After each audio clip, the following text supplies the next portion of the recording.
모두가 실현 중에 분쟁의 반신이 탄생하기를 기다리던 때 뜻밖의 일이 일어난다. 개척 일행은 즉시 마이데이를 따라 실현으로 깊숙이 들어가고 그곳에 갇힌 파이논을 구출한다. 일행들은 한숨 돌렸지만 이윽고 새로운 문제가 몰려온다.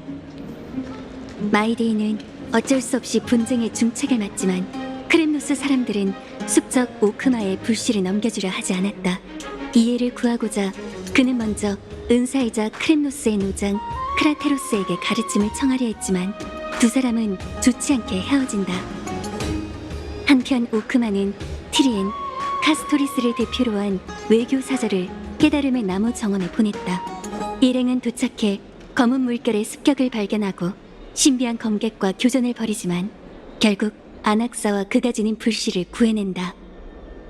일행이 돌아가는 길에 올랐을 무렵 오크마에서는 크렘노스 노장이 트리논을 납치하고 금지구역에 침입했다는 죄목으로 구금됐다. 마이데이의 중재하에 트리비 일행은 크렘노스인과 오크마인의 화해를 위해 기억을 꺼내보기로 한다.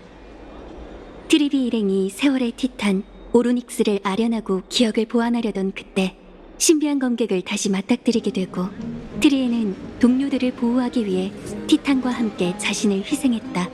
불씨를 되찾기 위해 일행은 봉인 계획을 세운다.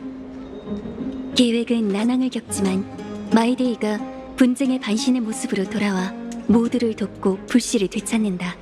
얼마 후 그는 백성들을 설득해 숙적에 대한 편견을 내려놓게 했고 모두와 작별한 뒤 고향으로 돌아와 검은 물결에 대항하기 위해 선봉에 오른다.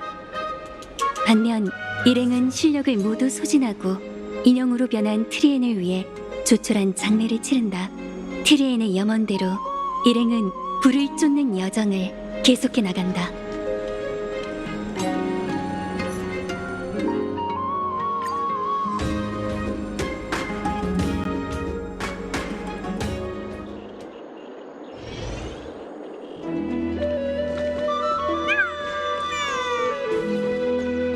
사라지는 중 점점 많아지고 있어.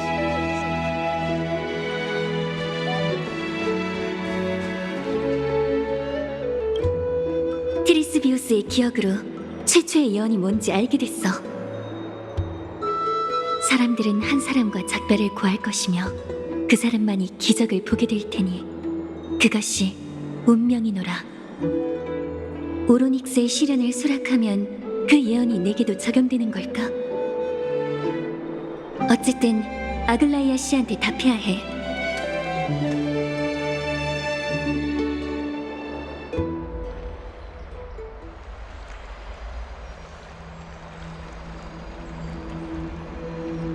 너구나, 카스. 전에 네가 빌려준 시집은 다 읽었어. 이만 돌려줄게. 요즘 책 읽을 시간이 없으실 줄 알았어요. 책은 잡무가 많아서 최대한 빨리 읽어버렸어. 일이 많으면 더 천천히 읽게 되지 않나요? 인간은 자신에게 남은 시간이 얼마 없다는 걸 깨달을 때 한계를 뛰어넘곤 하지. 문제가 연이어 터진 덕분에 오히려 책 읽는 속도가 눈부실 만큼 빨라졌어. 맞아요. 나무정원에서 공부하던 시절 시험을 앞두고 공부에 전념할 때 평소에 신경 쓰지 못했던 잡다한 일에 더 집중이 됐거든요. 바로 그 이치야. 그러고 보니 넌 파이논과 같은 누스페르마타 학파 제자네. 아낙사가 내는 시험 문제는 그 사람처럼 불합리하겠지? 안학사 선생님이 가르치시는 과목은 연금술 입문과 신화사예요. 솔직히 말하자면 학생들이 제일 두려워하는 게 바로 그 두 과목이었죠. 신을 모독한 대배우가 역사를 가르치니 다들 두려워하는 게 당연하겠지. 돌이켜보면 늘 강단으로 뛰어올라가 그 불경스러운 의견을 부정하는 사람이 있었던 것 같아요. 아글라이아님, 예전부터 안학사 선생님과 이런 관계였나요? 사람들의 신앙을 공공연하게 경멸하고 불을 쫓는 사명의 정당성을 의심하는 사람이니 입장이 부딪힐 수밖에. 학생 때 안학사의 별명이 뭔진 들었을 거 아니야? 화려한 옷을 입은 드로마스였죠. 내가 보기엔 드로마스에게 실례인 별명이지만 말이야. 하지만 눈 뜨고 봐주기 힘든 그 거만한 성격 외에 학자로서의 모습은 존경스러워. 자기 뜻을 지키기 위해 온 세계를 적으로 돌리는 걸 두려워하지 않았잖아. 그건 결심이 필요한 일이지. 아낙사고라스의 인생은 한편의 풍자극 같아. 황금의 후예지만 신탁을 거부했고 신을 존경하지 않지만. 신에게 선택받았죠. 맞아. 세르세스가 그를 선택했지. 뭔가 걱정되는 게 있어, 카스? 금실이 흔들리는 걸 보니 지금 이 대화가 무의미한 잡담은 아닌 것 같은데. 이제 그분을 어떻게 하실 건가요? 불을 훔치는 자 사건에서 공로를 세웠으니 우선 한 발 물러나 불씨를 분리해낼 방법을 찾도록 시간을 줄 생각이야. 하지만 안악사가 다른 뜻을 품고 우리를 해칠 수 있는 결정을 내린다면 나도 극단적인 조치를 취할 수밖에 없겠지. 역시 그렇군요. 불을 쫓는 여정은 황금의 후예의 숙명이야. 지금 아낙사고라스는 산송장과 같은 모습으로 하늘을 찌르는 자존심을 가지고 있으니 체면을 지키는 선택을 내릴 거라 믿어. 근데 전 다른 가능성이 있다면 좋겠어요.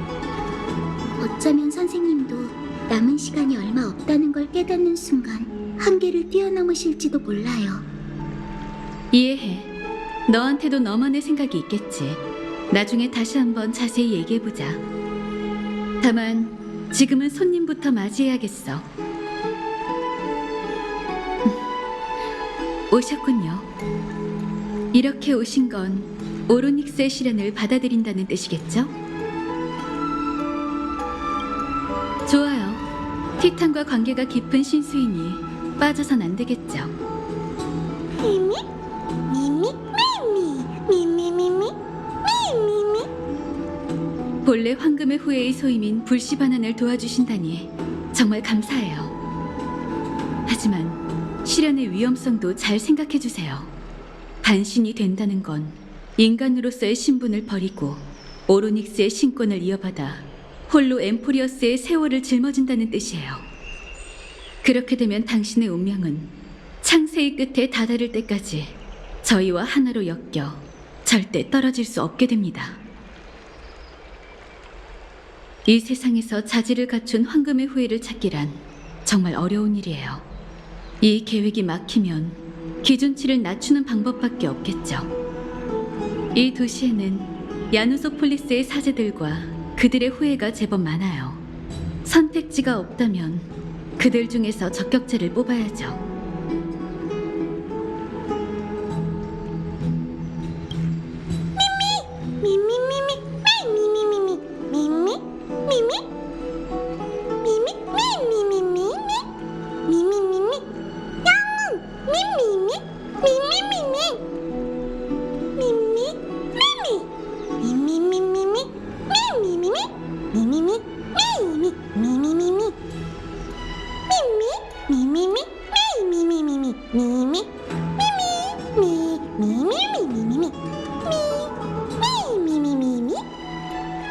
그 티탄에 대해 잘 알아?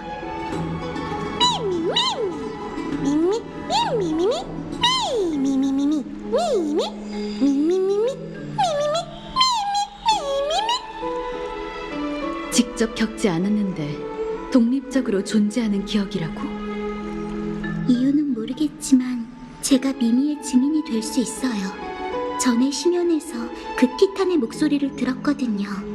고통과 원망으로 가득 찬 말투였지만 악의는 느껴지지 않았어요.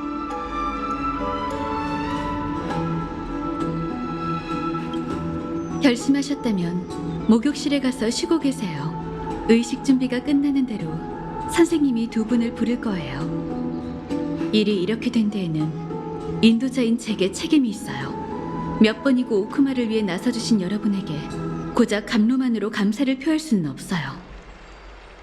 일이 어느 정도 마무리되면 여러분의 귀로와 하늘의 저주에 관한 긴 대화를 나누도록 해요. 이제 금기를 깨고 이 주제들을 꺼낼 때가 된 것 같네요. 돌아가기 전에 카스토리스한테도 인사하자.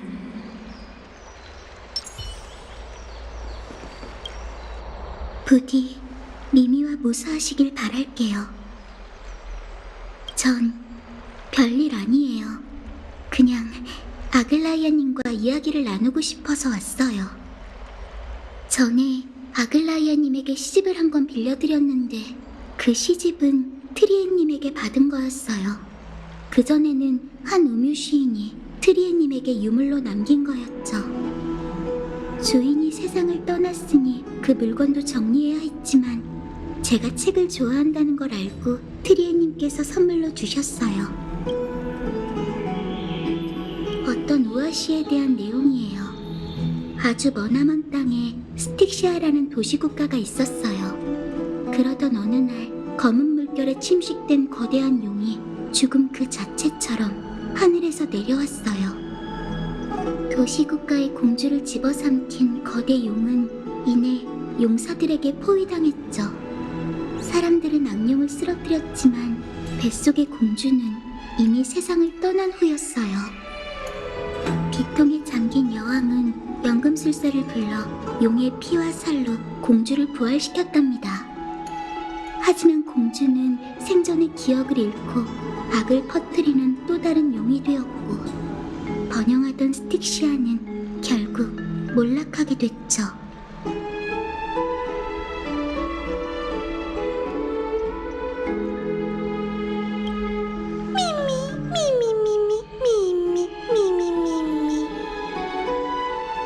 이 책의 저자는 알키피아예요. 수많은 도시국가를 높인 음유 시인이죠.